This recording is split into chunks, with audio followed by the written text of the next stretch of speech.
E aí, pessoal, tudo bem com vocês? Comigo tá tudo bem. Vamos falar hoje, esse canal aqui é de conhecimentos gerais, história, política. Não, política eu não vou entrar muito nesse tema não, mas a gente vai falar de história.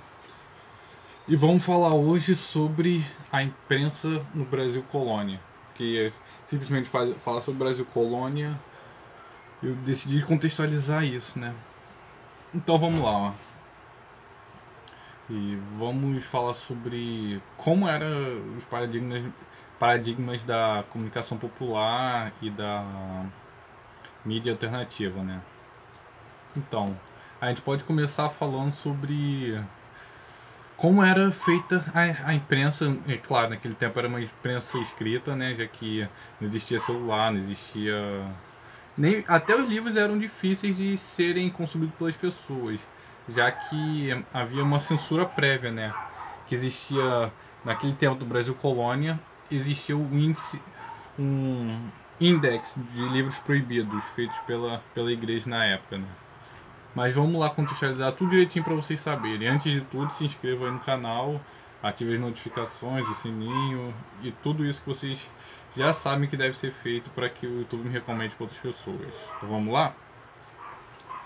Então, antigamente o material impresso era condenado, que não poderia circular livros que não reflete o modelo de administração de Portugal, né? Por isso que eles censuravam, já que os livros, de maneira geral, tinham que passar pelo Conselho da Igreja Católica.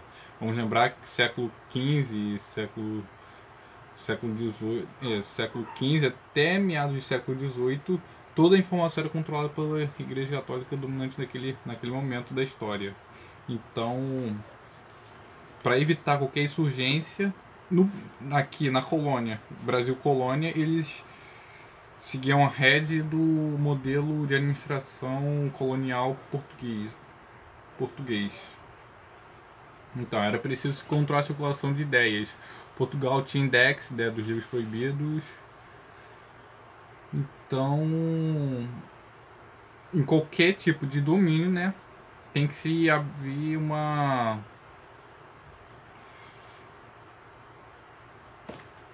política de precaver qualquer movimento insurgente que leve a tentativa de insurgência contra o poderio português, né, do clero, principalmente.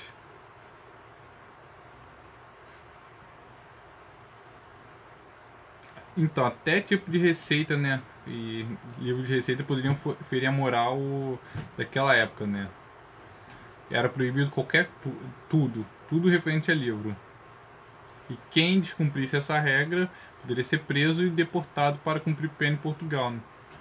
Quanto menos tivesse informação, menos difícil seria a rebelião das pessoas. É até por isso que quando, em qualquer momento histórico, em qualquer país ou do mundo, quando um déspota assume o poder, e a primeira coisa que ele faz é limitar a informação, as ideias. E comunicação é considerada o quarto poder, né? Por muitos, já que é uma forma das pessoas poderem transmitir ideias, conceitos, valores, etc. E esses valores podem convergir com o poderio já estabelecido, né? Então por isso que não é interessante para um governo déspota, um governo tirano, deixar as informações livres. Então, naquela época, a Igreja Católica é que detinha o poderio da informação e o poderio do conhecimento. Então, mesmo se você tivesse livro, se você não tivesse quem te ensinasse a ler, não serviria de nada, né? Então, até tem um comunicado aqui que eles falam aqui o seguinte, que é a notificação da Ordem Régia, 1747, fala o seguinte, que não imprimissem livros, vou abrir um entre aspas aqui e ler literalmente como era falado. Não imprimisse, que as pessoas não imprimissem livros, obras ou papéis alguns avulsos, sem embargo de quaisquer licença que tivessem pela dita impressão, sob pena de que, fazendo o contrário, seriam remetidos presos para o reino. Comunicação, como eu falei, a forma de poder. é concentrado nas mãos de poucas pessoas, como hoje, né? Hoje nem tanto porque temos a internet, então as informações são mais difundidas com mais facilidade, mas antigamente não era. Então era uma coisa complicada de ter, né? E havia três tipos de censura: censura da Inquisição, censura episcopal e censura régia. Então, isso aí é os primeiros aspectos que tinha naquela época. Aí vamos dar um pulo gigante na história, né? Porque senão o vídeo vai durar até amanhã. Chegou 1808, que é a vinda da família real. Como vocês sabem, tem livros, aquele livro clássico 1808, que está aparecendo aí, né? Algum canto da tela aí. E que depois vocês deem uma olhada, né? Eu nem lembro mais como é que ele é, mas eu não vou resumir ele aqui não, porque o meu objetivo aqui é outro. Surge, então, em 1808, advindo da família real, surge a imprensa brasileira, que veio a partir do decreto da imprensa régia, datado de 13 de maio de 1808. A imprensa régia estava voltada para os interesses da corte portuguesa, tanto é que as notícias que vinham não eram aqui do Brasil, eram notícias de Portugal. Os, os governantes, a família real, queria saber como estava lá. Lembre-se que a família real veio aqui para o Brasil fugido do exército de Napoleão, que estava dominando quase toda a Europa. Então era para interesse da corte portuguesa. E eles fundaram a Gazeta do Rio de Janeiro, né, em 16 de setembro de 1808. E começou a ser escrito em junho de 1808. Só que lembre-se que era papel, né? E a impressão era muito difícil. Então eles foi circular em um momento posterior ainda, né? Então, e não tinha nada de local. É um jornal português. Falava que estava acontecendo na Europa e informava eles que estavam aqui, até por segurança, né? Já que eles precisavam saber se o exército de Napoleão ainda oferecia algum risco, mesmo eles estando no Brasil. Isso, como todo jornal, tem a oposição, né? Fazendo um paralelo aqui, como aqui no o YouTube é um espaço de oposição contra a imprensa tradicional, naquela época os jornais o Correio Brasiliense era oposição ao Gazeta do Rio. E ele foi fundado em Londres, né? Por Hipólito José da Costa, que tinha de 70 a 140 páginas. Que a circulação era mensal, né?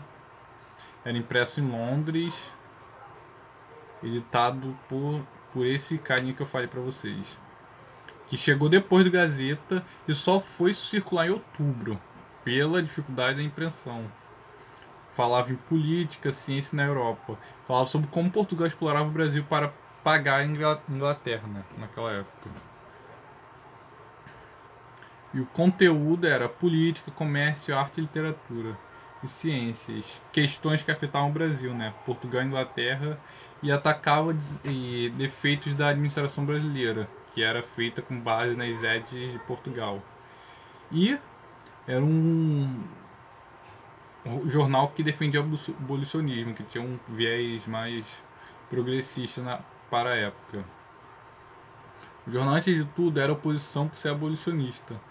Essa questão estava sendo discutida na Europa. Eles não estavam preocupados com os negros em si, né? com os que os negros estavam querendo de fato. Estavam preocupados com os interesses econômicos envolvidos, não necessariamente com quem estava sendo escravo, mas sim com eles. Porque a escravidão era um modelo econômico. E eles estavam querendo transpor esse modelo econômico por uma mão de obra assalariada. Então, naquele momento era interessante eles estarem sendo abolicionistas.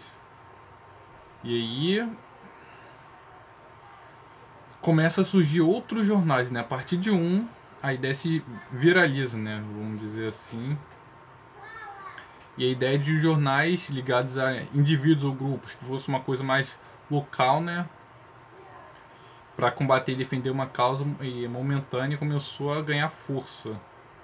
E surge o primeiro fenômeno de pirataria, digamos assim, dos jornais, né? Quando os outros países abandonaram a censura prévia, entre outras coisas, Aí o primeiro conteúdo de mídia local que tratava do que estava acontecendo era publicidade, porque estava começando a surgir um movimento de abolicionista, mas não era oficializado por lei, era os seus primórdios, o embrião das reivindicações abolicionistas. Então, como o modelo que eu falei para vocês era de escravidão, os negros eram vendidos em jornais. Os jornais também circulavam a venda dos negros na, na parte publicitária do jornal. Então, as pessoas pagavam para que os negros que estivessem à venda fossem divulgados para as pessoas interessadas em comprar, né? Então, aí que surge publicidade local no Brasil, né? E também venda de casas, né, no Rio de Janeiro, para quem tivesse interesse. Os portugueses e os estrangeiros que estavam vindo aqui. Aí, mesmo assim, aquele jornal de oposição do Gazeta do Rio estava começando a se voltar para as causas sociais dos escravos. Não por aquela preocupação de preocupação do outro, né? Preocupação mais no sentido econômico.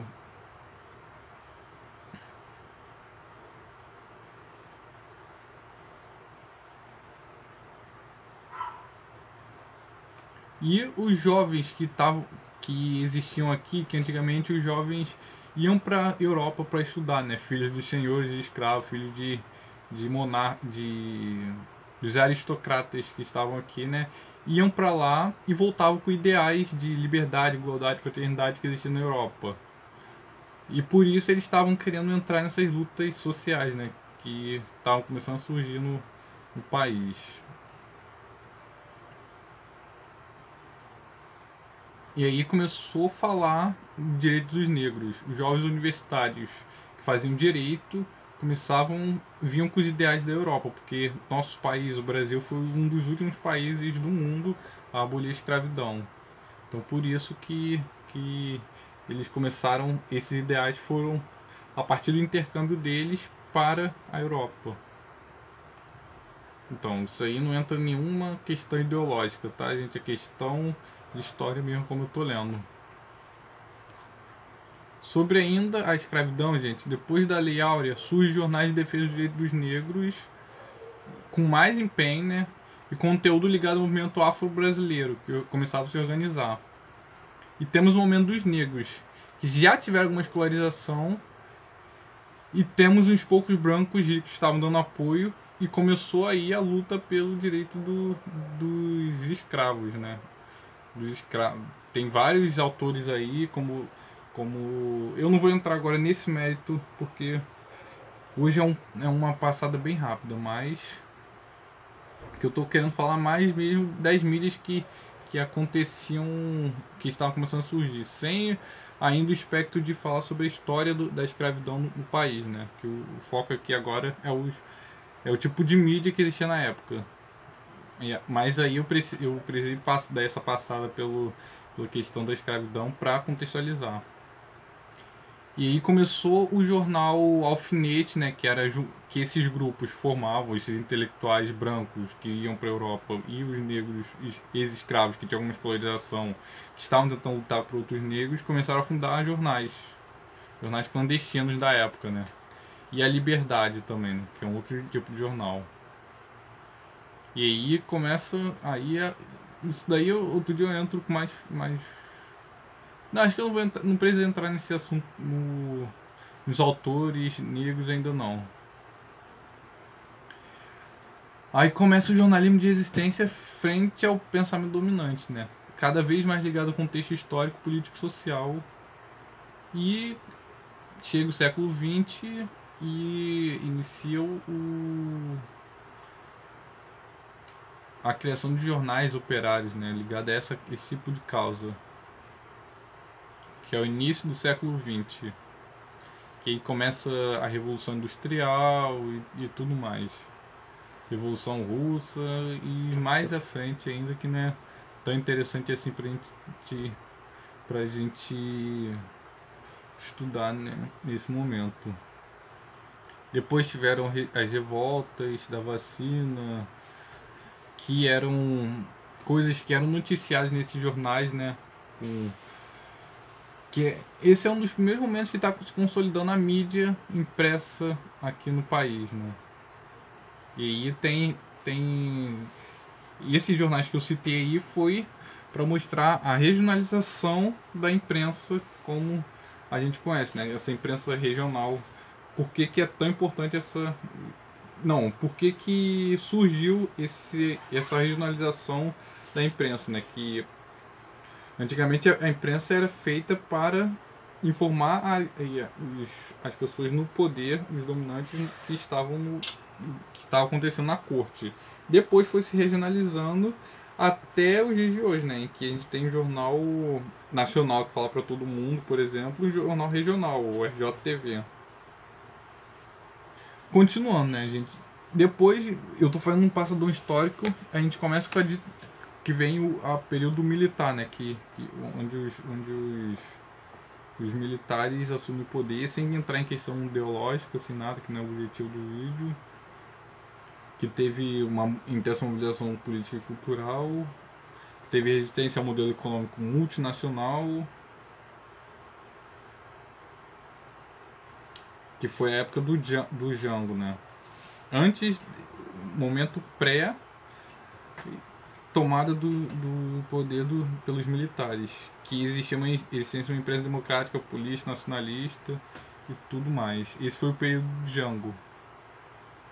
Na era Vargas, Getúlio Vargas soube se apropriar do rádio, né, que chegou nos anos 1920, mas se popularizou, ou seja, foi acessível à população na década de 30. E ele investiu no rádio, se aproximou de intelectuais, né, enfim, fez legislação trabalhista, trabalhou com cartilhas na escola, tudo para divulgar o seu poderio, né? Para construir uma imagem de bom e pai do povo. Então, aí vamos avançar mais um pouco, né? Que a gente está falando sobre comunicação, no caso. E depois, a partir daí, se intencionaliza o envolvimento da criação de jornais, né, mais vinculados a organizações nacionalistas e com aspectos políticos, a partidos políticos, a camponês, setores progressistas da Igreja Católica. Né? Aí já entra numa questão ideológica que eu não quero entrar. Então, basicamente, é isso. E depois entra...